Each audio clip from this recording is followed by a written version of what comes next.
Hey everyone, welcome back to Mason Woodshop. Back in March of this year, I did an 18-month update on my DIY MFT. This has really kind of become the focus of my shop from a productivity standpoint, whether it's using the track saw, whether it's using clamps and mounting things on here for sanding or domino work, and a number of other things. And in that video, I mentioned that I wanted to get repeat cuts when using the track saw at specific measurements. And the overwhelming recommendation from you, the viewer, was to look at and consider buying the Benchdogs fence. So I did that, and I did a video about a month ago talking about the Benchdogs fence, which has been absolutely phenomenal. It's been going through its paces quite heavily over the past month, and I do highly recommend the right-hand side support, by the way, even though in the video I didn't think that it would be a requirement. And it's not necessarily a requirement, but it is very nice to have.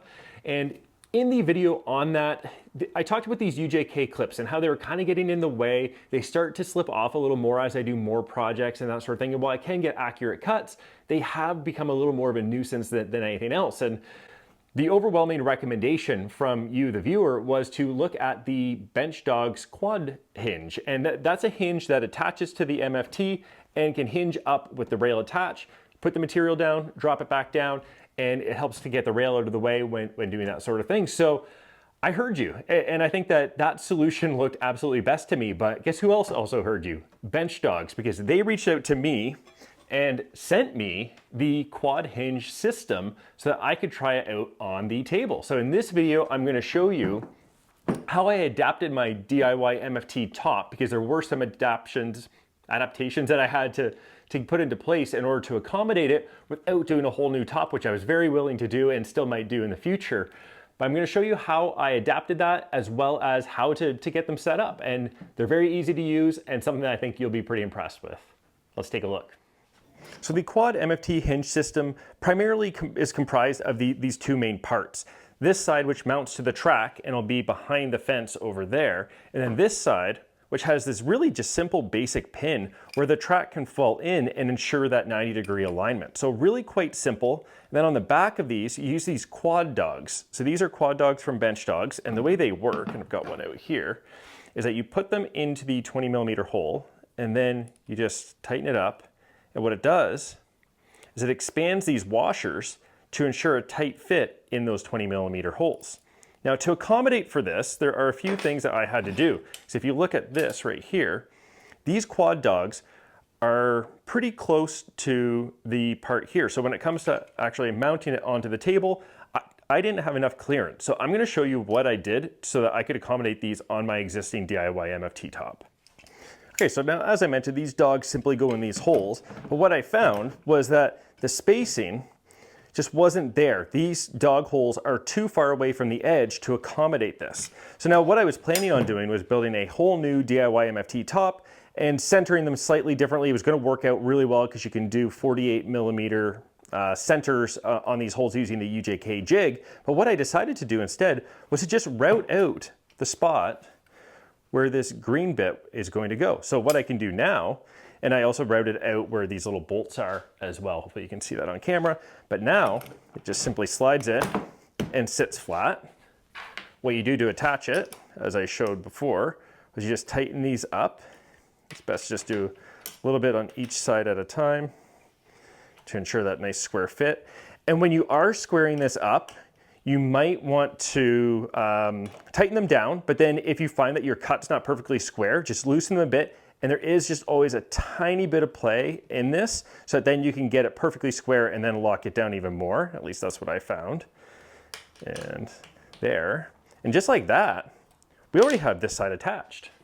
Now to complete the preparation on this side for the track, you'll see that we have this bolt in there, and there's this really nice knurled knob that goes underneath. And there are a wide variety of manufacturers that have rails that are compatible with this track system or this hinge system. So definitely go check out the Benchdogs site to ensure that yours is compatible. But we're going to be putting these in the Festool spot. And you could go on either side depending on if you want to do right-hand or left-hand cuts. But I want it on this side. And then before I show you how the track slides on, let's go hook up the other side. Okay, so now the other side, I did exactly the same thing as far as routing out those spaces. So we can put those quad dogs in there. And then, yeah, you can see kind of how there's a little bit of play, but as you tighten these up, they should essentially self-square, but just the way that those rubber rings expand, it does give you a tiny bit of play right before you completely lock it down. I'm gonna do that. Get them nice and tight. We've already got the pin installed. And now we can just simply feed the track in here, and really easy to do. The bolts on there just go through that extrusion.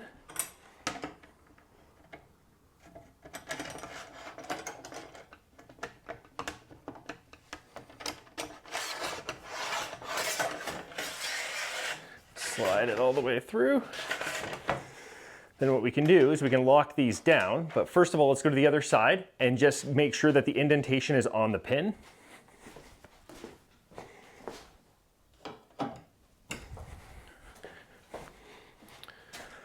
So with that on the pin, I'm just gonna take those knurled knobs, just tighten them, and you'll see that there's no wobble in that rail right now. And what's super cool, it hinges up. So just before we make our first cut, I just want to show you how these raise and lower for the thickness of your material. So you can just take the knurled knob, which I have really locked down on there, and this can move up and down. So I think it goes all the way up to like basically 4 inches of clearance. And then you can go all the way flat as well. So I have some 1/2 inch material up there. And what I like to do in my use of this, is I've got the other side all calibrated for the height of this material. Again, really easy to do. And if we bring the track down, what I like to do on this side is basically just eye it, lift it up just to the point where there's where it's a little bit below the material, lock it down, because then that's going to give my splinter guard kind of an awesome result on the material. So now that we've got that down, we can make that cut and test for square. So nice just to be able to flip that out of the way. And what we can do now, this won't really show up on camera, but yeah, absolutely perfectly square. Now, let's see if I can get that onto camera. There, absolutely perfect. And if it's not, you can just again get that you can get that slight play in it, very, very minor, and then lock it down and it should hold its position really well.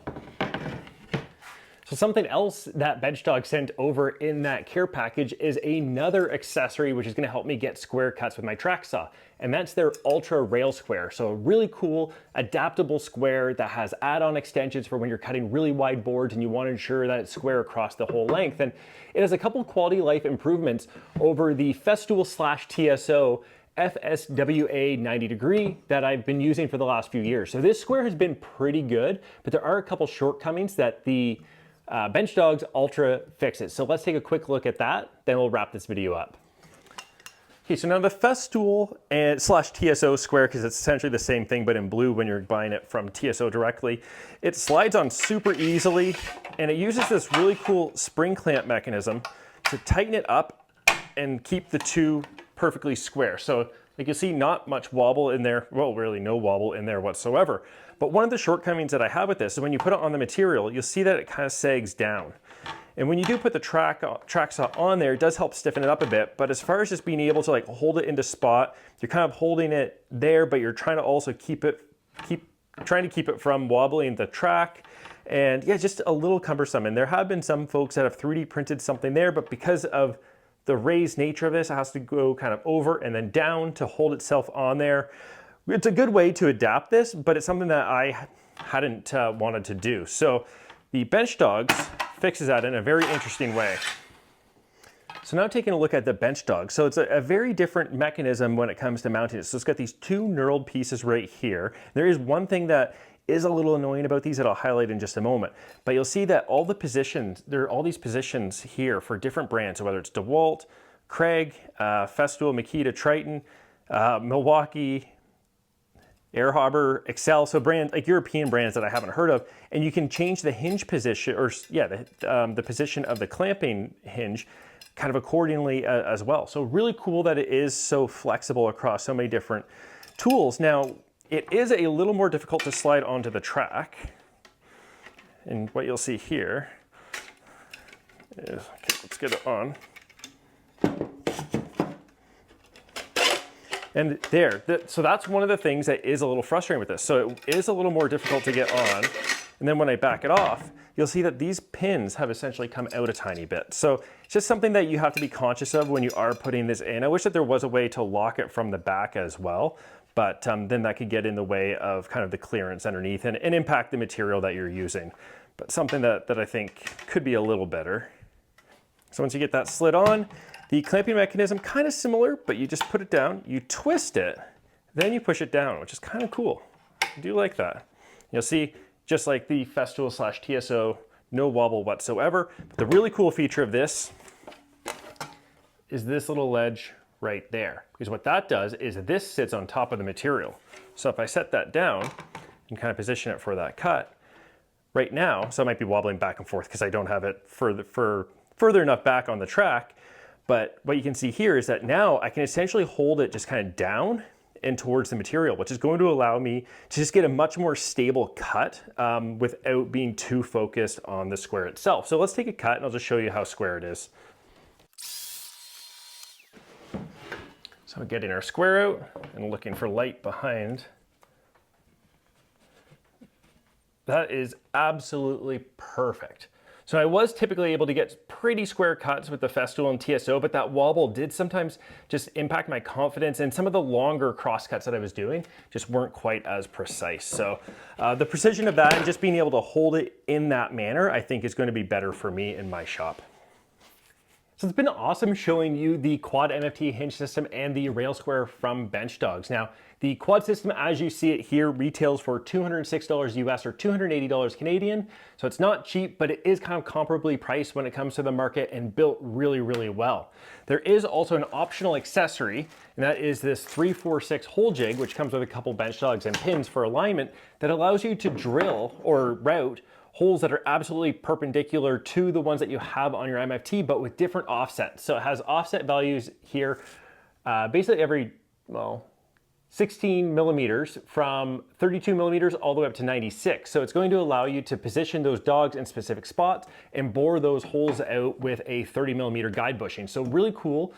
Thanks for sending it. I didn't need it this time, but when I do work on a new MFT top, I may need that to perfectly position those holes. So this retails for $55 US or $75 Canadian, so it's not cheap, but if you don't have a jig system like what I did with the UJK to drill all the holes on this table, this might be exactly what you need. Now, the rail square, it retails for $137 US or $186 Canadian. So very comparable to the other ones that are out there. Solves a lot of the issues that I did have with the Festool and TSO. It's just something that is just absolutely built just perfectly. That's one of the things that I'm absolutely loving about Benchdog tools, and built really well. It's extendable. It's got lots of different, it's compatible with so many different rail brands, and just a really nice piece of kit. So I'm gonna be thrilled to use that. I think that it's gonna definitely be the one that I go with, so I'll probably be selling the Festool one sooner than later. And I also wanted to just thank all of you that watch these videos. When I did the 18-month update on my DIY MFT and talked about the Incra solution, it was highly recommended that I check out the Benchdogs fence, and I'm so glad that I did.